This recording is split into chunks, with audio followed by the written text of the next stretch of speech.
What's up, tribe? How you guys doing? This is going to be your review for To Having to Hold Charlotte, season 1, episode 10, the season finale. So, y'all left us with some questions, which is a good thing because I really would love to see the show come back for a season 2.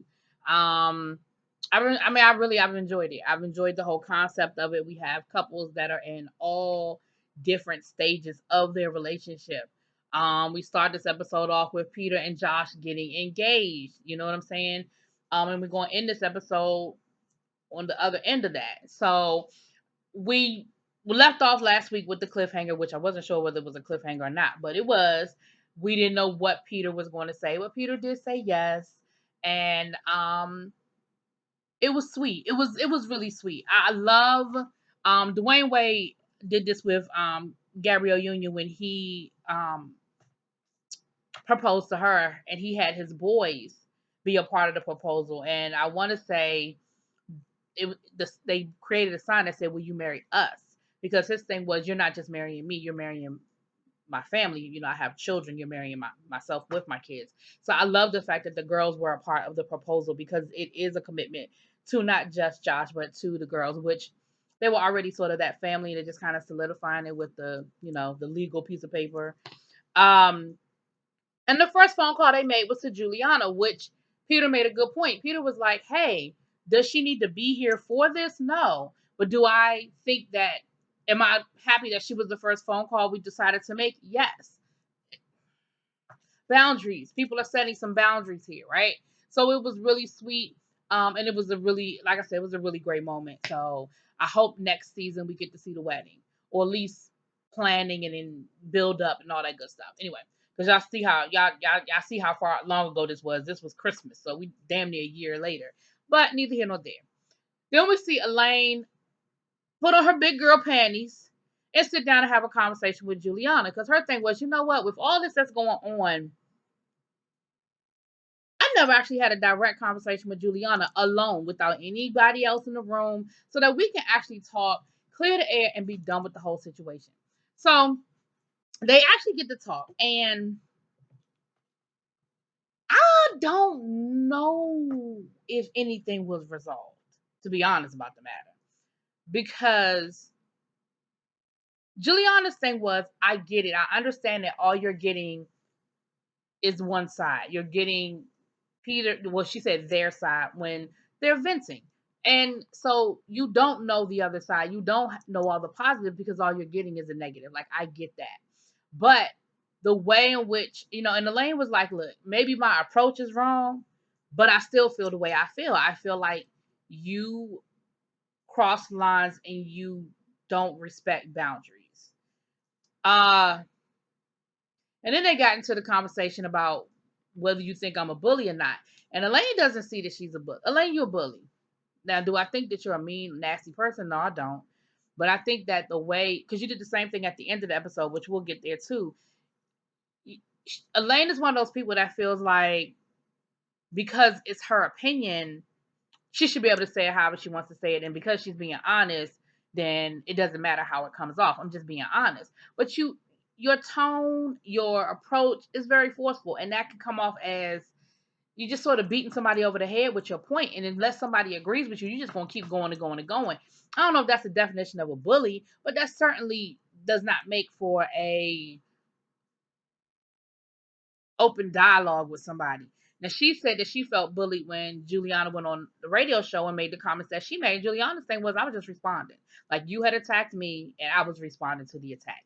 So that's why I say I don't know if anything was really resolved, because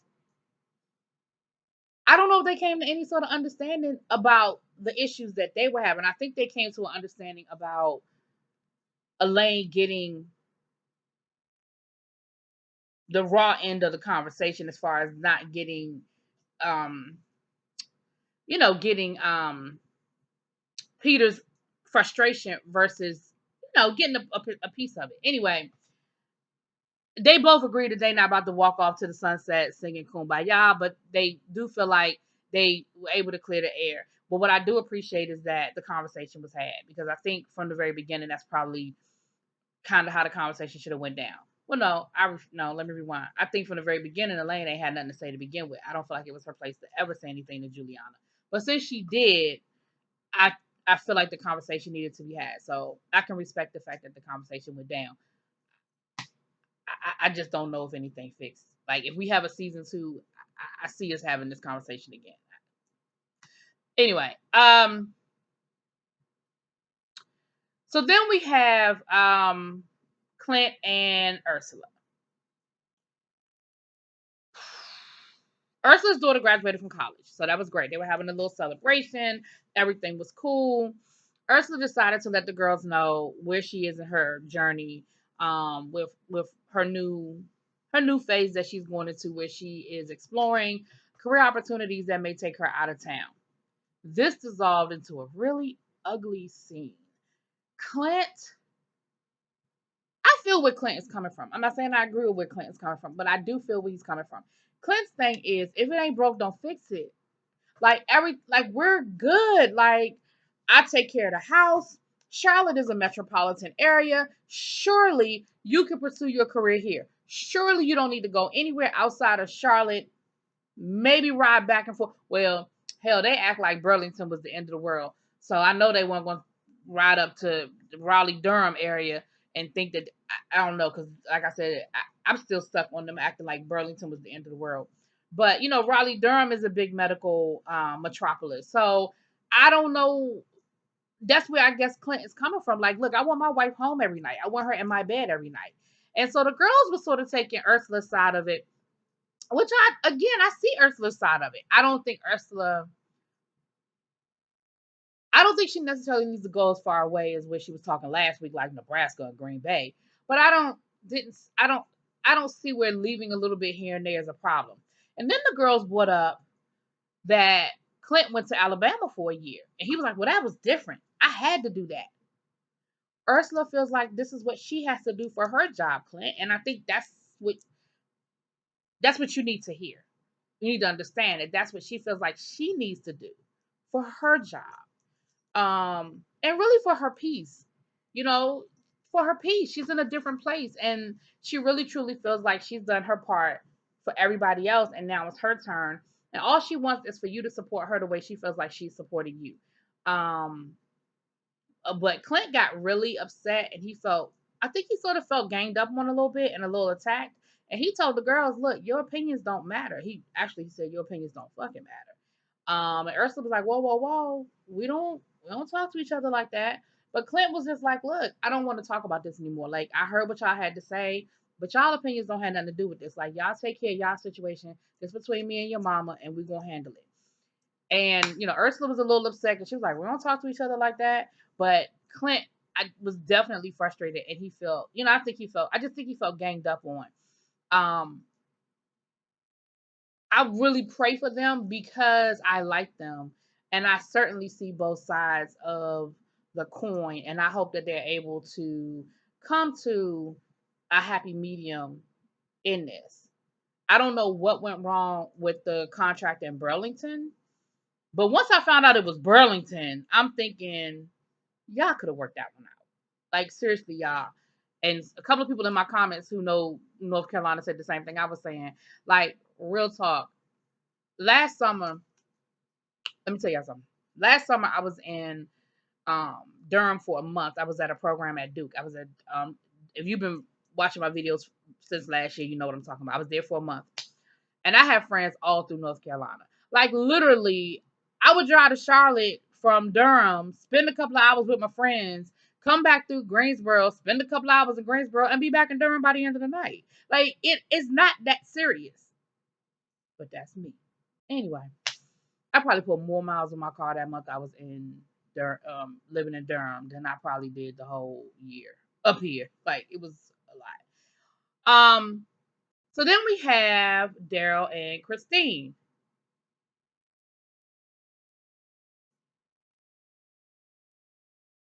Daryl, I'm with you, boo. I agree with everything you said. Christine don't want no babies.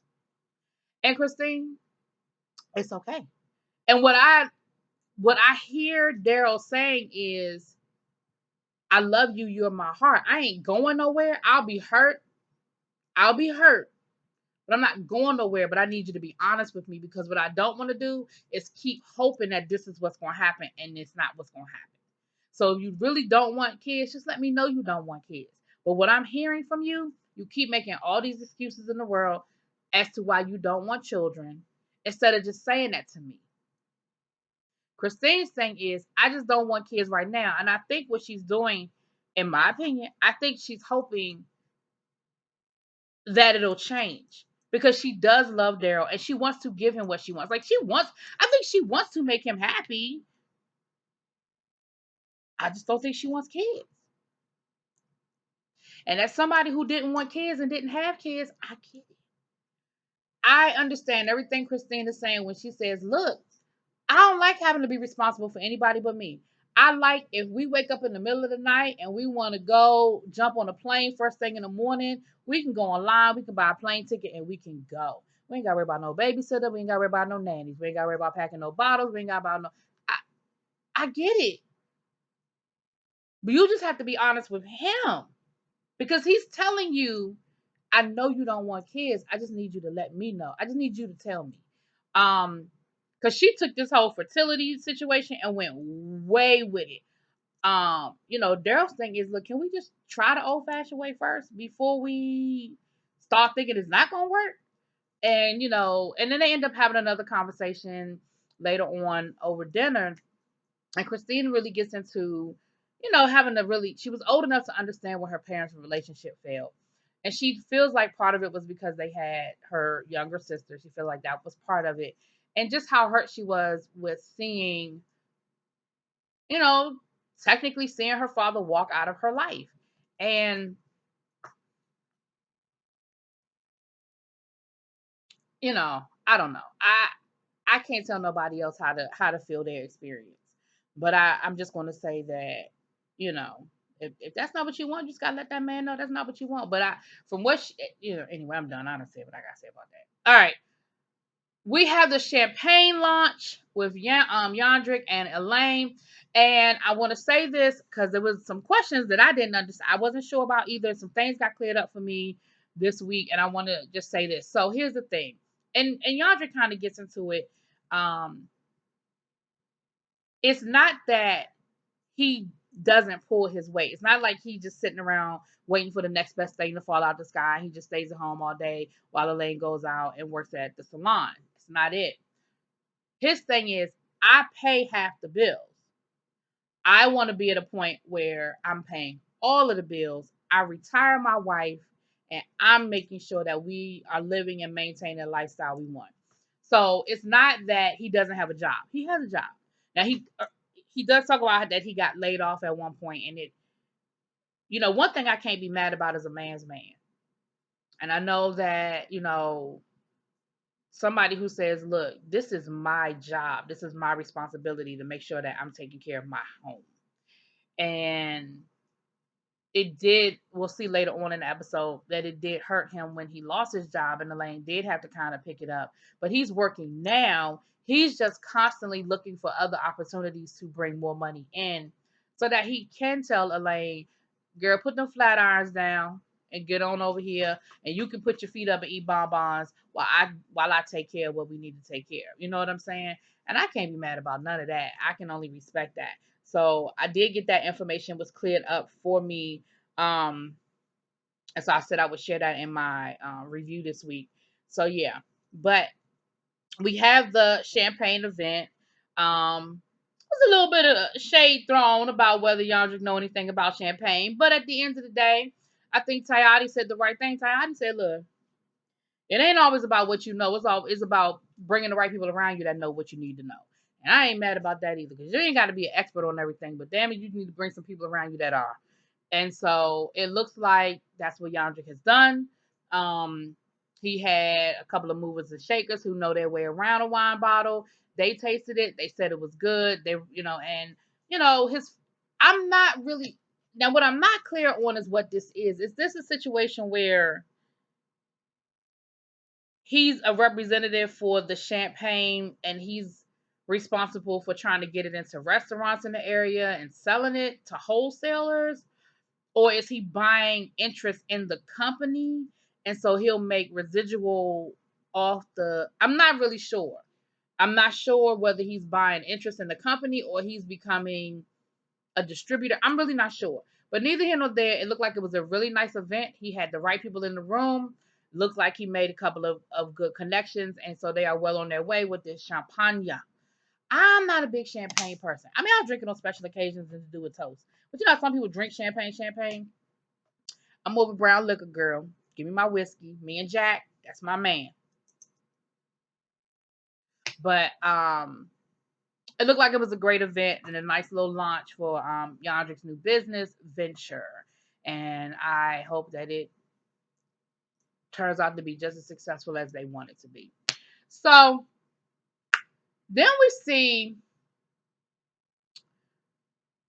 Tayati and David. Oh, they break my heart. Tayati and David break my heart. And they break my heart because what I can respect is that they have given us this glimpse into their reality. They did not show us the conversation with the boys, which I 100% respect. But they talked about how the conversation went with the boys.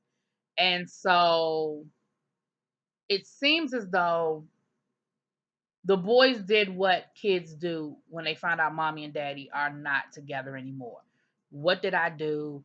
Is it my fault? What can we do to keep y'all together? You know, mommy, what did you do to make daddy mad? Daddy, what did you do to make mommy mad? Well, don't do it anymore. Because kids are kids. To them, it's a very simple, it's very simple. This happened, that happened, so don't do that anymore, Neither one of them wanted it to really come to where it is. And the conversation, I'm sure, was hard for them. So I respect the fact that they are sharing so much of um their situation with us. But they talked about how hard it was, and Tayati talked about how she did not want the kids to see her crying because she didn't want to make the situation worse. But that they're just so they were so I'm trying to think of the right word. Understandably upset by it, but not what's the word I'm looking for, y'all? But not I mean, they were upset by it. I can't. I don't know what the right word I'm looking for in that. But they were definitely upset by it, but not broken by it. Maybe that's the word I'm looking for. The way it was described to us. So they shared, like I said, so they shared that with us, and I can appreciate that. But again, they do feel like they're doing the right thing. They feel like this is what they have to do. Um, for the purposes of moving forward and making um, a healthy home for everybody. You know. All right, so Peter and Josh are not really telling everybody about the engagement quite yet. Juliana said that she's happy for them, and now it is time for her to spread her wings, so to speak. She said she's made a lot of sacrifices, but it is time for her now to really move forward. Now, the other thing she did share with I can't believe I almost forgot this. The other thing she did share with Elaine when they had their little sit down was Elaine asked her. She said, "Did you know that Josh was gay when y'all were dating?" And what she said was she found out while they were dating that Josh had been with men in his past. And Josh said to her, "Look, don't judge me on my past. I love you and I'm here with you." And I was thinking, my. Because, oh, excuse me. Because that's the question that I've been asking my damn self, to be perfectly honest about the matter. At what point, like, did she know beforehand? Did she find out during? Did she, but she knew, and she chose not to leave once she found out. So hey, hey, it is what it is. So anyway, so this last little hurrah that we have for this season, Elaine and Yandrick are hosting a slumber party. Not quite a sleepover because nobody actually spent the night, but the couples came in their pajamas and they asked relationship questions, and they had the food and everything, and they looked like they were having a good time. But of course, some of the questions I think were directly geared towards Tayati and David. Um, but they were asking about deal breakers in a relationship. They were asking about hall passes. They were asking about, have you ever had threesomes? And Josh was quick to be like, right here. And then, of course, the damn messy ass Elaine gonna say, was it a man or a woman? But Josh gave it right back to her. Says, well, it was mostly men, but I wish it was more women. I saw, damn it. And then he looked at Peter, so I'm thinking it must have been him and Peter had some threesomes together. I ain't mad at you. Look, whatever floats your boat. Whatever works in y'all bedroom, man. Hey, who am I to judge? Anybody. You know what I'm saying? So, but they were all having a good time. It was all in good fun. Um, and then that's when we sort of saw Yandrik sort of have like a little breakdown when he started talking about um when he lost his job and how hard that was for him as a man to see his wife work and have to carry the load. And what I love about what Elaine did, let me tell y'all something. My mother always taught me, let a man be a man. Okay? Now, Elaine might get on my nerves sometimes with her forcefulness. But in that moment, Elaine let a man be a man. And she said, you know what? You continue to bring, support this family and bring into this family, even if it wasn't monetary. I said, I know that's right. Because it is more to it than the paycheck. And if you supported her and made it so that when she got home from work, she didn't have to worry about dinner. She didn't have to worry about the house being clean. She didn't have to worry about her homework. Like if you created an environment where she wasn't stressed out after having to work all day long, you did what you were supposed to do. Because a lot of people don't do that. A lot of people don't do that. And the other people in the room respected the fact that Yandrik was vulnerable in that moment. Because you know what? Everything ain't roses and glitter. Everything that's in my mind because of a book I'm reading right now. But everything is not always perfect. And we live these lifestyles and we put out a certain image. And when it's not always that, it's hard sometimes for people to let you see the other side. So that was a moment. The other thing was one of the questions was about, can you date while you are separated or something like that. So of course, Tayani and David are giving each other that side eye like, they talking about you, they talking about me, they talking about us. Okay. Which of course they were.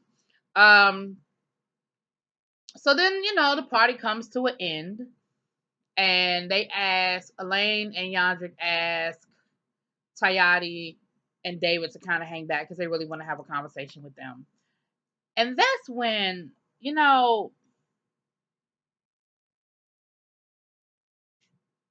I've said this before. You don't have to like their decision, but you gotta respect their decision. And Elaine is gonna say, "Well, y'all are just being lazy. Y'all aren't even trying." I, I get it as their friend. You are disappointed and you want to help them, but that's that bullying thing, Elaine. That's where that because you can't bully them into not separating. You can't bully them into staying together. And to say to your friend, you just being lazy. You just gave up. You're just not even trying hard enough. I I don't know. Again, your terms that you chose to use, I felt were a little harsh, and I thought it was a little very judgmental.